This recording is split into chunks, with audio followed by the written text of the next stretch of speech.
माँ की मुस्कान। आज हम पढ़ेंगे जयशंकर प्रसाद के नाटक। तो जयशंकर प्रसाद जी के नाटक एनटीए पाठ्यक्रम में 3 नाटक शामिल किए गए हैं। पहला क्या है चंद्रगुप्त, दूसरा है स्कंदगुप्त और तीसरा नाटक है ध्रुव स्वामिनी। इससे पहले मैं 2 वीडियो लेक्चर बना चुका हूँ। पहला बनाया था अंधेर नगरी चौपड़ राजा और उसके बाद में बनाया था भारत दुर्दशा। आज मैं बना रहा हूँ वीडियो लेक्चर 3, जिसमें पहला नाटक है चंद्रगुप्त जी का, ठीक है ना, जयशंकर प्रसाद जी का है। ये नाटक 1928 में लिखा गया था। पहली बार लिखा गया था 1928 में। किस नाम से लिखा गया था? तो कल्याणी परिणय नाम से। किस नाम से लिखा गया था? कल्याणी परिणय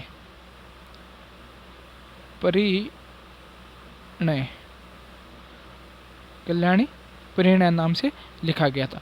जबकि चंद्रगुप्त नाटक 1931 में चंद्रगुप्त नाम से प्रकाशित हुआ। तो आपको ये ध्यान रखना है कि चंद्रगुप्त नाटक पहली बार 1928 में जब प्रकाशित हुआ था, वो किस नाम से लिखा गया था? तो कल्याणी परिणय के नाम से।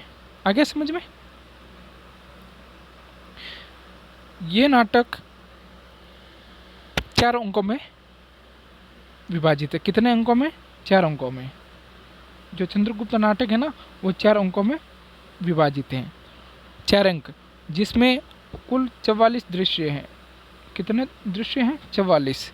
तो पहले अंक में कितने दृश्य हैं? पहले अंक में 11 दृश्य हैं। कितने? 11। दूसरे अंक में 10 दृश्य हैं। कितने? 10। तीसरे अंक में 9 दृश्य हैं। कितने? 9। और चौथे अंक में 14 दृश्य हैं। कितने? 14। तो ये भी ध्यान रखना है कि ये नाटक 4 अंकों में विभाजित हैं। पहला अंक में 11 दृश्य हैं, दूसरे में 10, तीसरे में 9 और चौथे में 14। यानी कि कुल कितने हुए? 44 दृश्य। कितने दृश्य हुए? 44 दृश्य। तो इस नाटक को पढ़ने से पहले हम सबसे पहले जयशंकर प्रसाद जी के जन्म परिचय के बारे में थोड़ा पढ़ लेते हैं। जयशंकर प्रसाद जी कवि, नाटककार, कथाकार, उपन्यासकार एवं निबंधकार। जयशंकर प्रसाद जी का जन्म 30 जनवरी 1890 या 89 भी मिलता है, कहीं कहीं 89, ठीक है। ये भी ध्यान रखना आप, कहीं कहीं 90 भी मिलता है, कहीं कहीं 89 भी मिलता है। तो काशी के सराय गोवर्धन में हुआ था। कहाँ पे हुआ था? काशी के सराय गोवर्धन, वाराणसी, उत्तर प्रदेश में हुआ था। कवि के रूप में वे छायावाद के चौथे स्तंभ हैं। यानी कि जयशंकर प्रसाद जी छायावाद के प्रमुख कवि माने गए हैं। जयशंकर प्रसाद जी नागरी प्रचारणी सभा के उपाध्यक्ष भी रह चुके थे।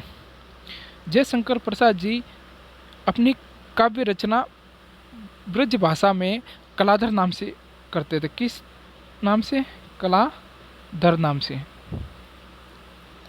किस नाम से करते थे? कलाधर नाम से ब्रज भाषा में लिखते थे।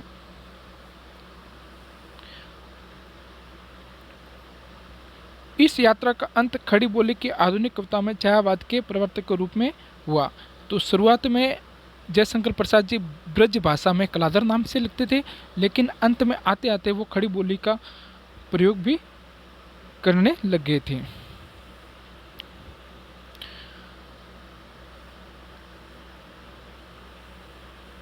जयशंकर प्रसाद जी 1937 में क्षय रोग होने से उनकी मृत्यु हो जाती है। तो ये भी ध्यान रखना कि जयशंकर प्रसाद जी की मृत्यु कब होती है? 1937 में क्षय रोग होने से उनकी मृत्यु हो जाती है। हिंदी नाट्य साहित्य में प्रसाद जी का आगमन एक महत्वपूर्ण घटना है। प्रसाद से पूर्व भारतेंदु युग में राष्ट्रीय, धार्मिक, ऐतिहासिक तथा पौराणिक नाटकों का प्रचलन था, जिसके शिल्प में प्राचीन संस्कृत नाटकों की छाया ही प्रमुख थी। उन्होंने न केवल युगीन धरातल पर उनके वर्ण्य विषय को ही बदला, वरन नाट्य शिल्प में भी अपनी सामान्यवादी दृष्टि से प्रभुत्व परिवर्तन कर एक नए युग को जन्म दिया, जिसे प्रसाद युग कहा जाता है। वैसे तो हिंदी नाटक के जन्मदाता भारतेंदु जी थे, यानी कि शुरुआत में अगर नाट्य विधा की बात करें तो नाट्य विधा की शुरुआत भारतेंदु युग से माना जाता है, जबकि नाटकों का स्वर्ण युग प्रसाद युग को माना जाता है। जयशंकर प्रसाद जी का युग था वो नाटकों का स्वर्ण युग माना जाता है। वैसे तो हिंदी नाटकों के जन्मदाता भारतेंदु जी थे, लेकिन हिंदी नाटकों को उसके सर्वोत्कर्ष तक पहुंचाने का श्रेय प्रसाद जी को जाता है। प्रसाद जी ने अपने जीवन काल में जिन नाटकों की रचना की उन्हें विषय वस्तु की दृष्टि से हम 3 भागों में बांट सकते हैं। कितने भागों में? 3 भागों में। प्रसाद जी ने जो अपने नाटक लिखे हैं वो 3 भागों में लिखे थे। पहला था ऐतिहासिक नाटक, दूसरा है अर्ध ऐतिहासिक नाटक और तीसरा है काल्पनिक नाटक। तो इन्होंने जो 3 भाग माने हैं, इतिहासकारों ने उन्होंने बताया कि ये तो इतिहास पर आधारित है। कुछ इतिहासकार बता रहे हैं कि इसमें आधा तो इतिहास है, आधा कथित घटना है, काल्पनिक घटना है, ठीक है ना। और तीसरे वो बताते ये तो ये कल्पना पर आधारित उन्होंने बनाया है।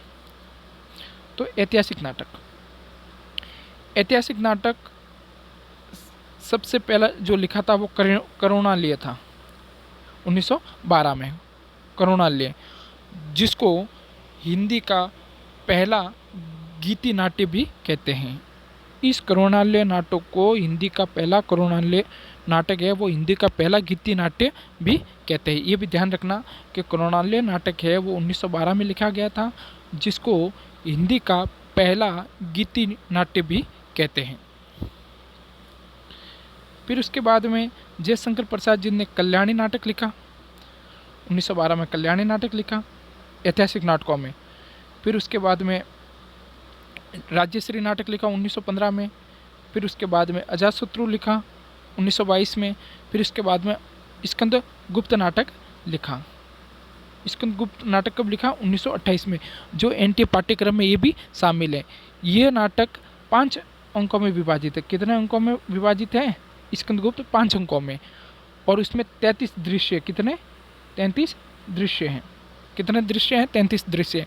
और इसको हम जब वीडियो लेक्चर 2 बनाएंगे उसमें विस्तार से इसके बारे में बताएंगे कि पहले अंक में 7 दृश्य है, दूसरे में 7 हैं, तीसरे में 6 है, चौथे में 7 हैं और 5वें में 6 है, यानी कि कुल 33 दृश्य हैं।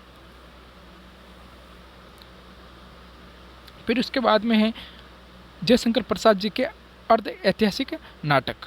अब अर्ध ऐतिहासिक नाटक जन्मेजय का नागयज्ञ 1926 में प्रकाशित हुआ था। विशाख दत्त 1921 में, सर्जन 1910-11 में, ध्रुव स्वामिनी। ये ध्रुव स्वामिनी जयशंकर प्रसाद जी का अंतिम नाटक है। कैसा नाटक है? ये अंतिम नाटक है जो 1933 में लिखा गया था। ये 3 अंकों में विभाजित था। कितने अंकों में विभाजित था? 3 अंकों में। तो चंद्रगुप्त था वो तो 4 अंकों में विभाजित था, 44 दृश्य थे। स्कंदगुप्त 5 अंकों में विभाजित था, 33 दृश्यों में विभाजित था। और ये ध्रुव स्वामिनी 1933 में लिखा गया था और ये 3 अंकों में विभाजित है।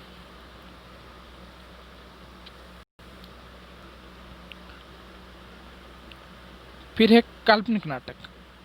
काल्पनिक नाटक एक घूंट जो 1929 या 30 में लिखा गया था और कामना 1923-24 में लिखा गया था।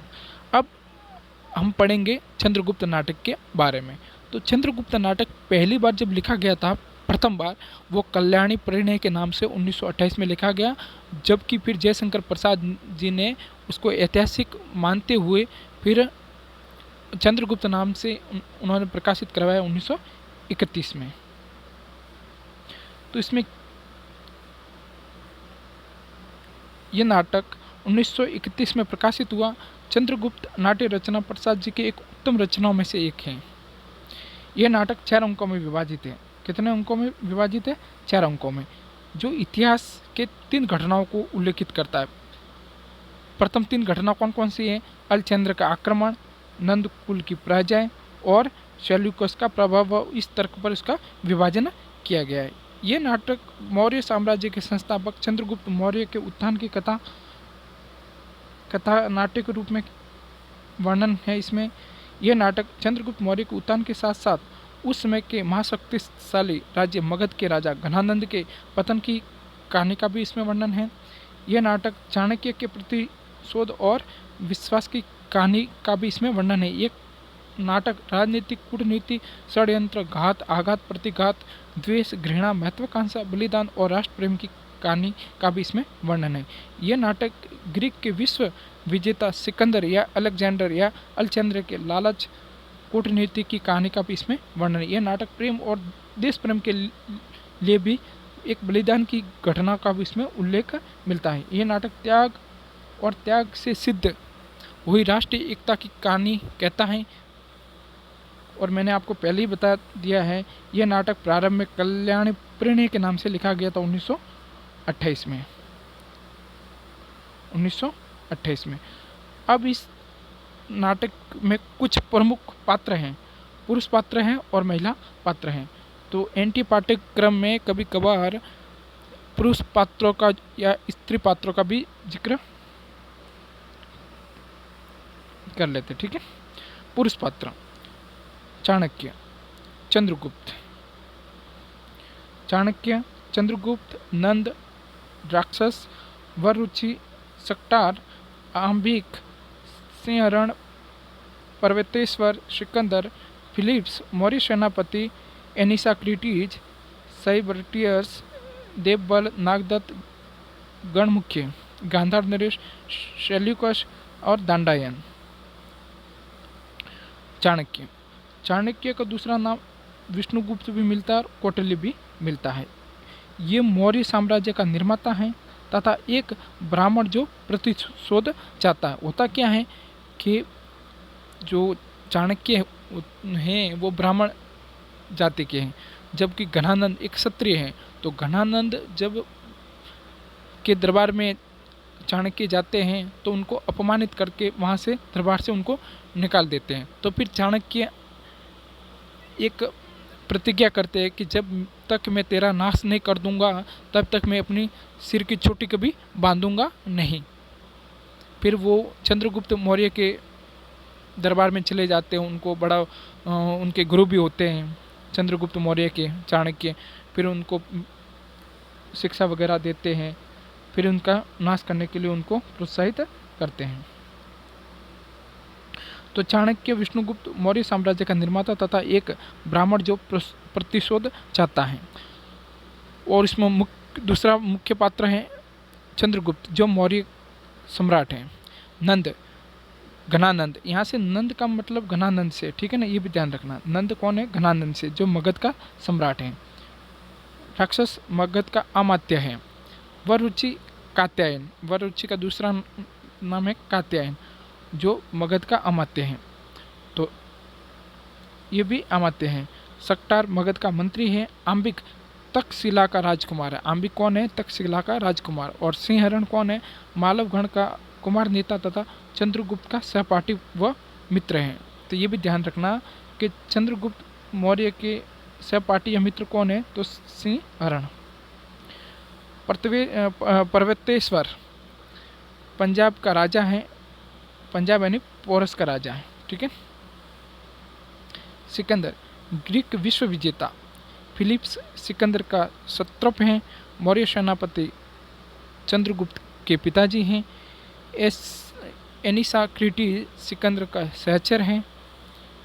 साइबर्टियस या मेगास्थनीज यवन दूत है दोनों, ये भी ध्यान रखना। और मेगास्थनीज ने इंडिका नामक पुस्तक लिखी थी, जबकि अर्थशास्त्र पुस्तक लिखी थी चाणक्य। तो अर्थशास्त्र पुस्तक लिखी थी चाणक्य ने। अर्थशास्त्र एक इकोनॉमिक्स पुस्तक न होकर इसमें राजनीति का वर्णन है, ये भी ध्यान रखना। बहुत सी बार एग्जाम में ये पूछा गया है कि अर्थशास्त्र पुस्तक है उसमें किसका वर्णन किया गया है, तो उसमें राजनीति का वर्णन किया गया है। देवबल, नागदत्त, गणमुख्य ये मालव गणतंत्र के पदाधिकारी हैं और गांधार नरेश है वो आम्बिक के पिताजी है। कौन है? आम्बिक के पिताजी। और सेल्यूकस सिकंदर का सेनापति है और इनकी पुत्री है कार्नेलिया। और दांडायन एक तपस्वी है। अब इसमें स्त्री पात्र भी आप ध्यान रखना। अलका ये तक्षशिला की राजकुमारी है। सुहासिनी टकसार की कन्या है। कल्याणी मगध की राजकुमारी है। नीला और लीला ये दोनों आप ध्यान रखना, ये कल्याणी की सहेलियां हैं। और मालविका ये सिंध देश की राजकुमारी हैं। और कार्नेलिया सेल्यूकस की पुत्री है। कार्नेलिया जो सेल्यूकस की पुत्री है। कार्नेलिया का अन्य नाम कभी बहुत सी बुकों में एलना नाम से भी उसका उल्लेख किया है। एलना जो कार्नेलिया है, ठीक है ना। मौर्य पत्नी ये चंद्रगुप्त जी की माताजी हैं और एलिस कार्नेलिया की सहेली है। अब इसकी नाटक समीक्षा पढ़ लेते हैं अपन। तो हिंदी साहित्य के महान साहित्यकार जयशंकर प्रसाद जी ने भारतीय गौरवपूर्ण इतिहास के पूर्व पीठिका के आधार पर एक ऐसे नाटक की रचना की जो ग्रीक संस्कृति और भारतीय संस्कृति की उदारता का दर्शन करवाती है। ये पूरा नाटक 4 अंकों में विभाजित है। कितने अंकों में विभाजित है? 4 अंकों में। पहले अंक में 11 दृश्य। कितने दृश्य? 11। दूसरे में 10 हैं। तीसरे में 9 हैं और चौथे में 14 दृश्य, यानी कि कुल कितने हैं? 44 दृश्य हैं इसमें। नाटक को रुचिकर और प्रभावशाली बनाने के लिए प्रसाद जी ने गीत का उपयोग किया है। इसमें कुछ कुछ महत्वपूर्ण गीत भी लिखे हैं। और नाटक में कुल 11 गीत हैं। कितने गीत मिलते हैं? 11। कुछ गीत प्रेम के हैं तो कुछ गीत देश प्रेम के हैं। नाटक का प्रारंभ, ये आप ध्यान रखना, अति महत्वपूर्ण है कि नाटक का प्रारंभ तक्षशिला के गुरुकुल में युवकों के आपसी वार्तालाप से होता है। तो नाटक का आरंभ कहाँ से होता है? तो तक्षशिला के गुरुकुल में युवकों के आपस में जो वार्तालाप होता है वहीं से होता है। वेदी प्रेम और संघर्ष के बीज से शुरू हो जाते हैं। अलचंद्र का आक्रमण और नंद कुल का विनाश और संघर्ष संबंधी समस्त पात्रों का प्रवेश प्रथम अंक में दिखाया गया है। नंद कुल के सर्वनाश की योजना को चंद्रगुप्त की सहायता से चाणक्य का बनाना, सीमा प्राप्ति की ओर प्रस्थान, प्रतिपक्षी आम्बिक का सिंधु तट पर विरोध, दांडायन के आश्रम में दोनों विरोधी वर्ग के लोगों का एकत्र होना, दांडायन की प्रशंसा से चंद्रगुप्त का सम्मान दूसरों की दृष्टि में बढ़ जाना, मगध से लेकर गांधार तक की राजनीतिक स्थिति की प्रतिष्ठा प्रथम अंक में दिखाई गई है।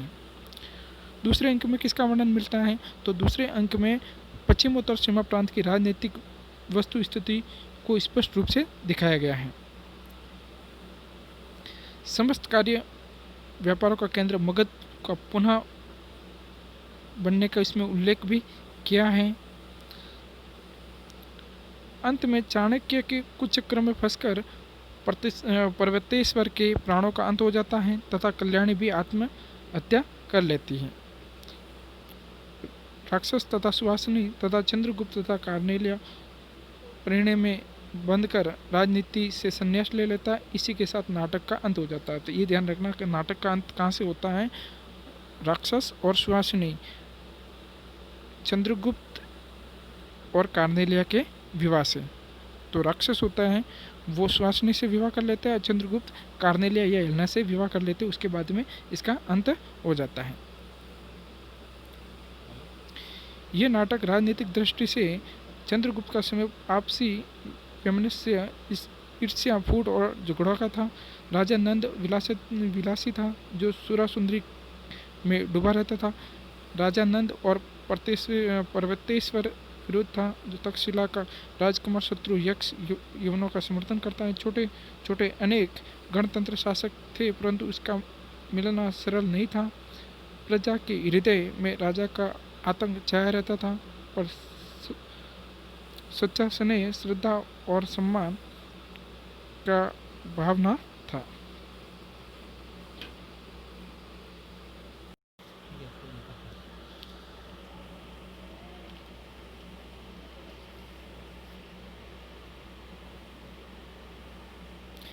संघर्ष का भाव सदैव रहता था। क्षत्रिय आंबिक ब्राह्मण चाणक्य को अपमानित करता है। क्षत्रिय जो आंबिक है वो ब्राह्मण जो थे चाणक्य को हमेशा अपमानित करते थे उनके दरबार में। तो क्षत्रिय नंद ब्राह्मण नाम से ही घृणा करते हैं। जो घनानंद था वो ब्राह्मण नाम से हमेशा घृणा करते थे।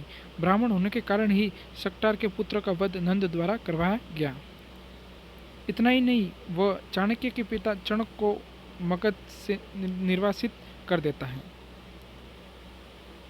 ब्राह्मण होने के कारण ही नंद चाणक्य का अपमान करता है और अंत में उसकी शिका पकड़वा कर प्रतिहारी द्वारा बाहर निकलवा देता है, यानी कि छोटी पकड़ को चाणक्य को उनके दरबार से निकलवा दिया जाता है घनानंद के द्वारा।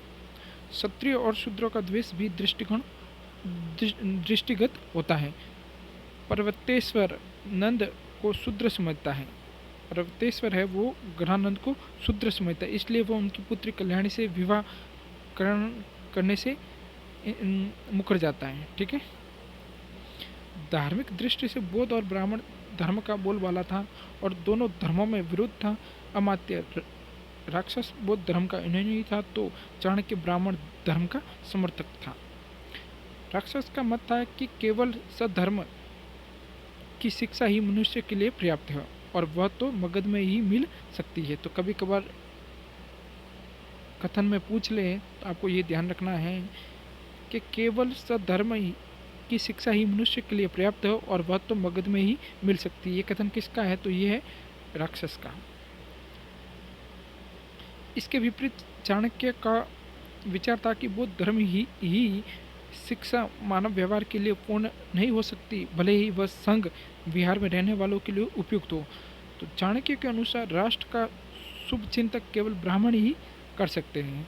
तो राष्ट्र का शुभ चिंतक केवल ब्राह्मण ही कर सकते हैं। ये किसका कथन था? तो ये चाणक्य का कथन था। प्रसाद जी ने चंद्रगुप्त नाटक में विभिन्न प्रस्तुतियों का सांगोपांग चित्रण करते हुए देश काल तथा वातावरण का यथार्थ रूप प्रस्तुत किया है। उन्होंने प्रमुख रूप से तत्कालीन राजनीति की झांकी प्रस्तुत की है, जिसके साथ साथ धार्मिक सामाजिक वातावरण स्वतः मुकर हो गया है। प्राचीन ऐतिहासिक नामों का उल्लेख करते हुए प्रसाद जी ने एक और ऐतिहासिकता की रक्षा की है तो दूसरी ओर वातावरण में प्राचीनता की झलक भी मिलती है। हम सारांश के रूप में ये कह सकते हैं कि चंद्रगुप्त नाटक की जो प्रौढ़ रचना है, चंद्रगुप्त नाटक है वो प्रसाद जी की प्रौढ़ रचना है।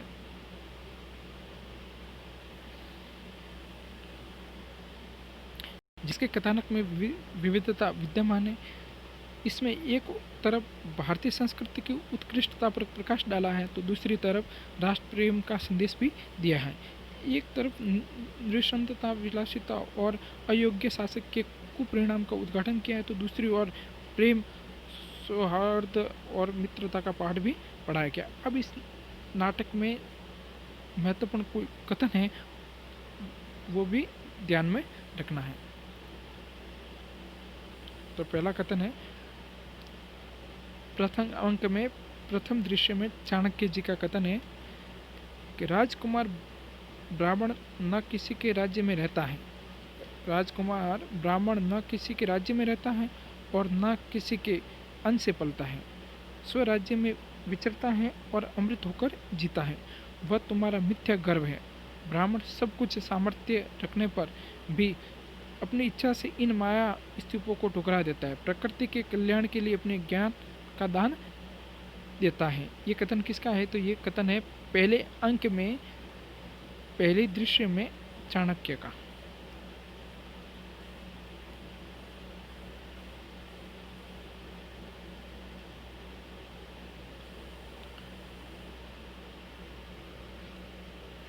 फिर चंद्रगुप्त का कौन सा कथन है पहले अंक में?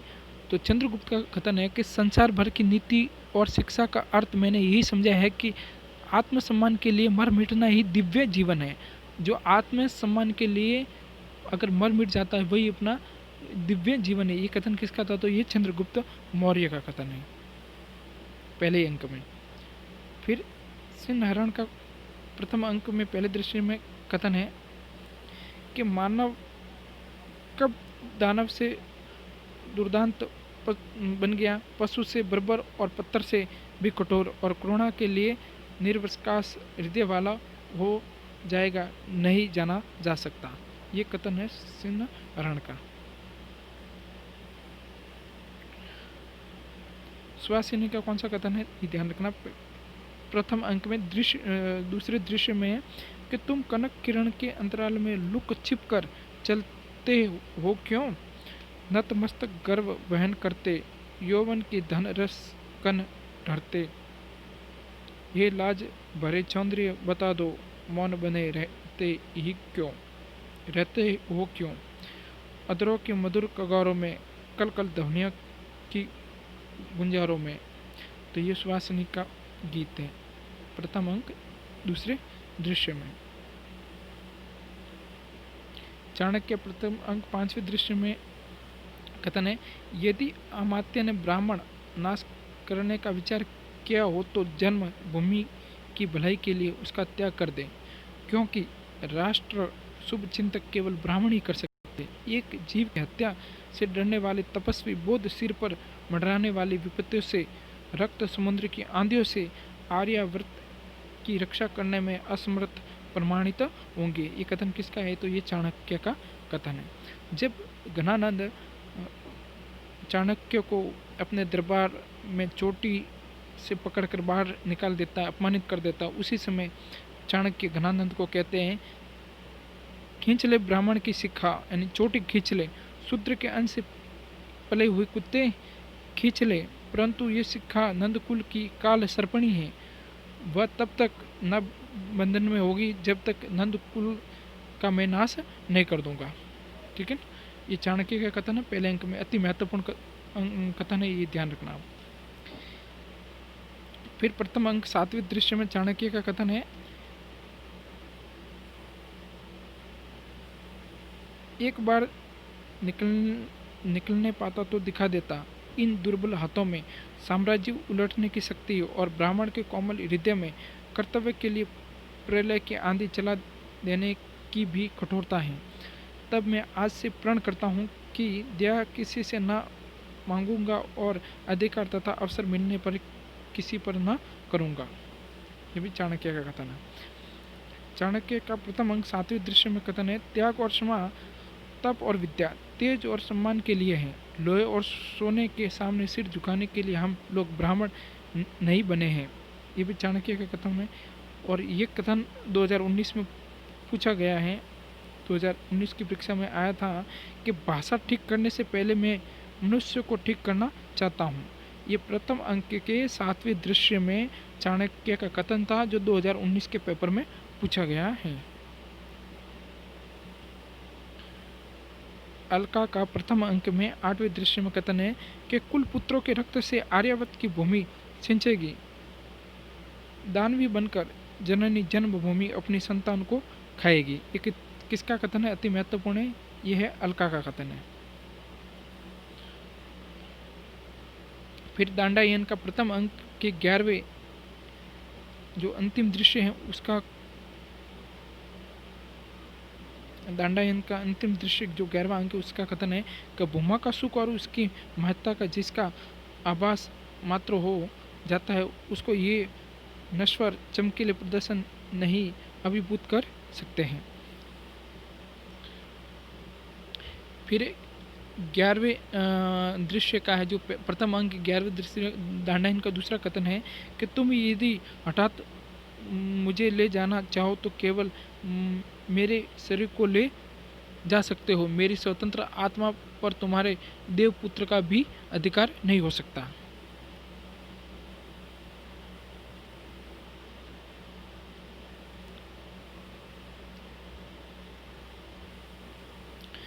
फिर अगला कथन है, अगला कथन तो गीत है कार्नेलिया या हेलना का है, जो दूसरे अंक का है कि अरुणे ये मधुमय देश हमारा, जहाँ पहुँच अनजान क्षितिज को मिलता एक सहारा। ये बहुत सी बार एग्जाम में पूछा गया है। किसका कथन है, तो ये कार्नेलिया का है, चंद्रगुप्त नाटक से। फिर उसके बाद में द्वितीय अंक में 5वें दृश्य से अलका का गीत है। प्रथम यौवन मदिरा से मत, प्रेम करने की थी परवाह, और जिसको देना है हृदय, चिन्ह की तनिक भी नहीं थी चाह। फिर चाणक्य क्या तीसरे अंक के दूसरे दृश्य में कथन है कि ब्राह्मण राज्य करना नहीं जानता, करना भी नहीं चाहता। हाँ, वह राजाओं को नियमन करना जानता है और राजा बनना जानता है। ये किसका कथन था? तो चाणक्य का कथन है। फिर हेलना या कार्नेलिया का तीसरे अंक में दूसरे दृश्य में गीत है। मैं देखती हूँ कि ये युद्ध ग्रीक और भारतीयों के अस्त्र का ही नहीं, उसमें दो बुद्धियाँ भी लड़ रही है। यह अरस्तु और चाणक्य चोट है, जिस सिकंदर और चंद्रगुप्त उनके अस्त्र है। तो ये आप ध्यान रखना, अति महत्वपूर्ण है कार्नेलिया या एलना का, जो तीसरे अंक के दूसरे दृश्य में है। अब तीसरे अंक में छठे दृश्य में चाणक्य का कथन है कि समझदारी आने पर यौवन चला जाता है, जब तक माला गुथी जाती है तब तक फूल कुमला जाते हैं। ये किसका है कथन? ये चाणक्य का है, जो तीसरे अंक में है। फिर चाणक्य का तीसरे अंक में 9वें दृश्य में कथन है कि ईश्वर ने सब मनुष्यों को स्वतंत्र उत्पन्न किया है, परंतु व्यक्तिगत स्वतंत्रता वही तक दी जा सकती है जहाँ दूसरों की स्वतंत्रता में बाधा ना पड़े। यही राष्ट्रीय नियमों का मूल है।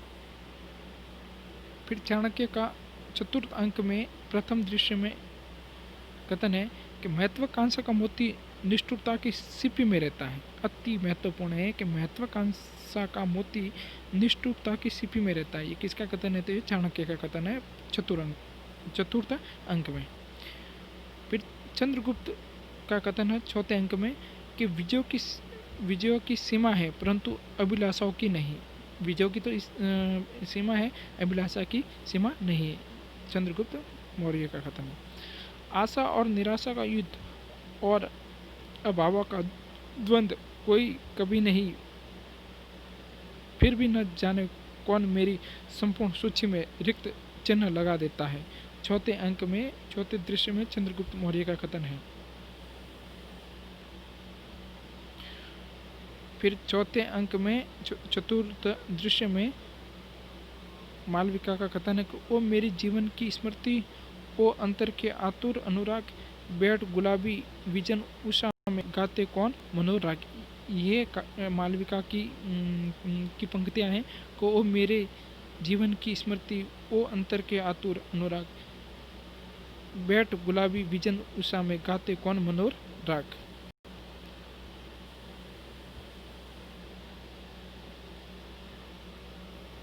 फिर है चतुर्थ अंक पांचवा दृश्य चाणक्य का कथन है कि मैं ब्राह्मण हूँ, मेरा साम्राज्य क्रोध का था, मेरा धर्म प्रेम का था, आनंद समुद्र में शांति द्वीप का अधिवासी ब्राह्मण में, चंद्र सूर्य नक्षत्र मेरे दीप थे, अंतः आकाश वितान था, सस्य श्यामला कोमलता विश्वम्भरा मेरी सैया थी, बौद्धिक विनोद कर्म था, संतोष धन था।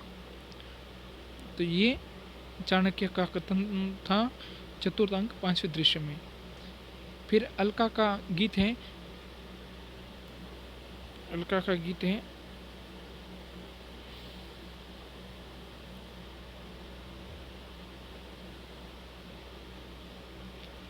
हिमाद्री तुंग श्रृंग से प्रबुद्ध शुद्ध भारती, हिमाद्री तुंग श्रृंग से प्रबुद्ध शुद्ध भारती, स्वयं प्रभा समुज्वला स्वतंत्रता पुकारती, अमृत्य वीर पुत्र हो दृढ़ प्रतिज्ञ सोच लो, प्रस्थ पुण्य पथ है बड़े चलो। तो ये किसका गीत था? ये अलका का गीत है, चौथे अंक छठे दृश्य में।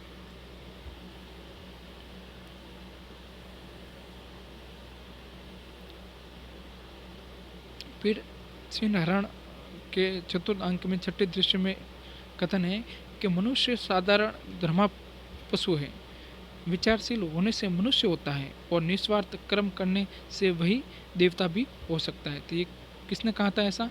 तो मनुष्य साधारण धर्मा पशु है, विचारशील होने से मनुष्य होता है और निस्वार्थ कर्म करने से वह देवता भी हो सकता है। तो ये चतुर्थ अंक में सिन्हरण ने कहा था। अब इसके अलावा कुछ और अन्य बातें मैं बता देता हूँ। तो हिंदी का प्रथम गीति नाट्य क्रोणालय जो 1912 में लिखा गया था, वो हिंदी का पहला गीति नाट्य है जो जयशंकर प्रसाद जी का था। प्रसाद जी का जो विशाख नाटक था जो 1921 में लिखा गया था। विशाख, कौन सा? विशाख नाटक कब लिखा गया था? 1921 में। इस नाटक का आधार जो कल्याण की जो राज तरंगिणी है ना, उसको बनाकर इन्होंने लिखा था। कल्याण की राज तरंगिणी को आधार बनाकर जयशंकर प्रसाद जी ने कौन सा नाटक लिखा था? तो विशाख नाटक लिखा था 1921 में। प्रसाद जी का प्रौढ़ नाटक स्कंद गुप्त है जो 1928 में प्रकाशित हुआ था। कौन सा नाटक है? तो 1928 में प्रकाशित हुआ था स्कंद गुप्त। ध्रुव स्वामिनी जो जयशंकर प्रसाद जी का अंतिम नाटक है जो 1932 या 33 में प्रकाशित हुआ था। ठीक है, इसके बाद में हम दूसरा नाटक पढ़ेंगे स्कंद गुप्त।